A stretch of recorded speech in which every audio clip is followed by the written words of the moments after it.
Selamat malam pemirsa, saya mau mengutip sedikit apa yang sudah disampaikan tadi oleh Menteri Agama Nasaruddin Umar yang menyatakan bahwa gunakan hati nurani maka keharmonisan itu pasti terjadi. Salah satu nilai yang bisa kita contoh dari Siddhartha Gautama yang rela melepaskan kenyamanannya dan kemudian itu yang bisa kita jadikan contoh manusia sampai dengan saat ini, terutama dalam peringatan Hari Tri Suci Waisak 2569 Buddhist Era atau tahun 2025. Dan seperti biasa pemirsa, setiap tahunnya perayaan atau puncak dari Hari Tri Suci Waisak ini selalu diselenggarakan di sebuah candi yang megah pastinya di Borobudur, di mana seluruh umat Buddha datang ke sini dan bahkan umat yang beragama lain juga datang ke sini untuk juga merasakan bagaimana kemeriahan dan juga nilai-nilai dari ajaran agama Buddha yang bisa dimaknai secara universal. Dan kali ini bersama saya Jason Sambo, selama 2 jam ke depan kami akan membahas pemirsa makna-makna apa yang bisa kita pelajari bersama dalam peringatan Hari Tri Suci Waisak 2569 Buddhist Era yang merupakan peristiwa penting bagi Siddhartha Gautama. Tapi saya tidak sendiri pemirsa, kali ini juga saya sudah ditemani oleh YM Bhikkhu Dhammavuddho Thera selaku Ketua Umum Keluarga Cendekiawan Buddhis Indonesia atau Bante Victor. Selamat malam Bante. Ya, selamat malam Pak Jason. Kabar baik, hari ini sehat Bante? Ya, luar biasa Pak. Luar biasa. Bante, kalau kita melihat hari ini tentu sangat ramai sekali. Warga umat Buddha juga di sini sangat antusias untuk peringatan puncak Tri Suci Waisak kali ini. Tapi pertanyaannya adalah sebuah tema yang unik digaungkan tahun ini. Peningkatan pengendalian diri dan juga kebijaksanaan mewujudkan perdamaian dunia. Sebuah tema yang itu dari Bante Victor sendiri sebenarnya. Nah, itu bisa dijelaskan kenapa tema itu yang dipilih? Ya, jadi sebenarnya kita melihat ya bahwa dari tahun sebelumnya memang juga sudah mulai ada perang pertikaian. Kemudian ditambah lagi konflik yang bergeser kembali ke Gaza dan di Gaza, dan pada mungkin minggu-minggu ini terjadi kembali di Pakistan dan India. Oleh karena itu pentingnya ya kita memiliki pengendalian diri. Karena apa? Pengendalian diri ini untuk menjaga semuanya ya, supaya tidak ada korban-korban baru, tidak ada pertikaian-pertikaian baru, dan sehingga membawa perdamaian dunia tempat kita tinggal bersama. Tingkatkan pengendalian diri dan kebijaksanaan mewujudkan perdamaian dunia. Tema itu dipilih memang karena melihat situasi dunia saat ini yang mungkin bagi kebanyakan orang itu kurang baik-baik saja, Bante. Ya, jadi memang kalau kita melihat ya kegiatan atau yang pertikaian yang sekarang terjadi, sebenarnya ini terjadi karena hal-hal yang kecil. Ya, kalau kita bilang yang terjadi di sini hanya hal-hal yang kecil, misalnya contoh, hanya perselisihan yang kecil dan pada akhirnya terjadi perang, terjadi bencana yang lebih besar ya. Jadi ya itulah yang kita perlu meningkatkan pengendalian diri dalam diri kita masing-masing. Nah itu dia yang menjadi penting adalah bagaimana Bante secara spesifiknya bisa mengajarkan ajaran Buddha dengan tema tadi, meningkatkan pengendalian diri dan kebijaksanaan. Cara-caranya seperti apa Bante? Jadi kalau di dalam ajaran Buddha ya, setiap umat dianjurkan untuk menjalankan yang namanya moralitas atau kita bilang sila. Di mana sila ini untuk umat awam ada 5. Ini cara untuk mengenalkan diri ya. Yang pertama adalah bagaimana menghindari untuk pembunuhan makhluk hidup. Kenapa kita menghindari pembunuhan? Karena sebenarnya kita juga cinta dengan diri kita sendiri. Kemudian tidak mencuri, mengambil barang yang tidak diberikan.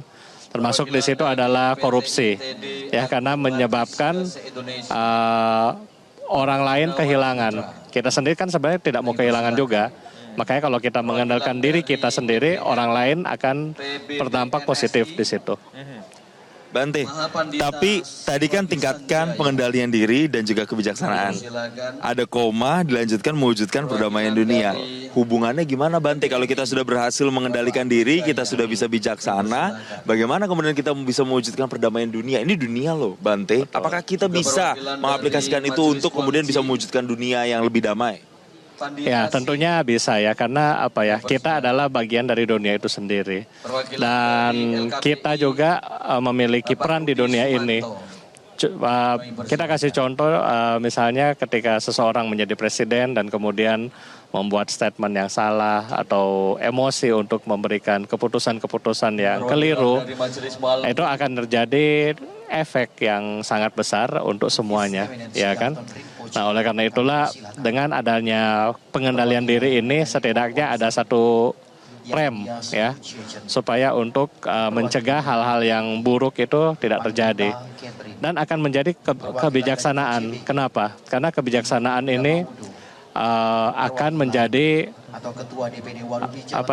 suatu view yang baru sehingga tidak menghancurkan yang lain.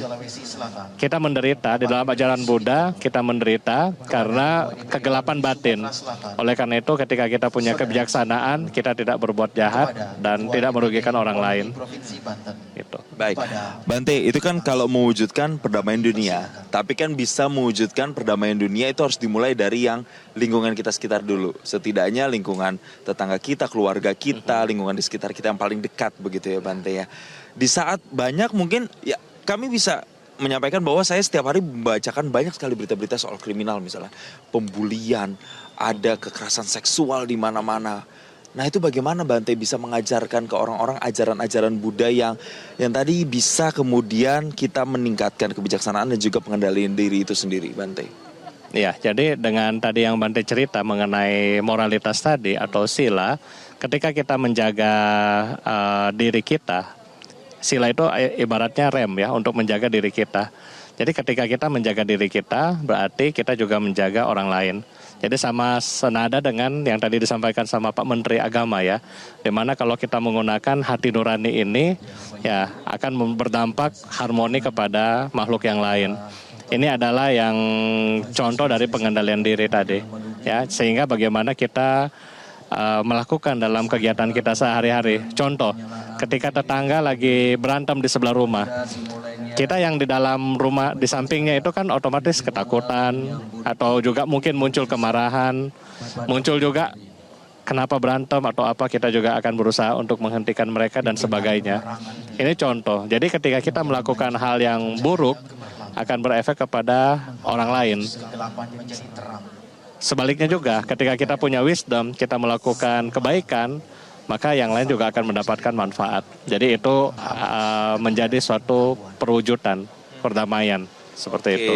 Kalau kita bisa mewujudkan perdamaian lewat hal-hal menyebar yang positif begitu ya, dimulai dari lingkungan terkecil. Bayangkan kalau itu dilakukan oleh semua orang, maka bukan tidak mungkin perdamaian dunia itu sesuai dengan temanya itu bisa terwujud ya Bante ya. Betul. Baik, nanti kita akan bahas lagi Bante dan juga pemirsa, selain maknanya yang tidak kalah penting adalah konsistensi untuk selalu melayani masyarakat. Itu yang selalu dilakukan oleh warga umat Buddha ketika menjelang detik-detik Waisak. Bagaimana kita memaknainya, kita akan kembali lagi di live event Waisak 2569 Buddhist Era atau tahun 2025. Tetaplah bersama kami pemirsa. Bapak Bakran Restu Priyadi MPD untuk melakukan penyulutan lilin merah utama sekaligus melakukan pemasangan dupa. Kami juga mengundang jelajahi cara baru mendapatkan informasi. Download Metro TV Extend sekarang.